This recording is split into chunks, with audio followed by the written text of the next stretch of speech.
அன்னையரே புவி மீது உன்னையே இன்றி அருள் தருவார் ஒருவரில்லை என் தனக்கு. பின்னும் ஒரு உதவிக்கோர் பிள்ளை இல்லை, பிறவினர்கள் உறவினர்கள் உதவி காணேன். முன் செய்த விதிப்பயனோ மூடனம்மா, முதுமையிலே உடல் தளர்ந்து வாடுகின்றேன்.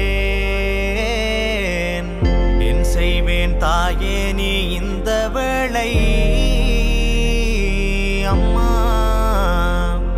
இது சமயம் ஓடி வந்து அருள் செய்வாயே.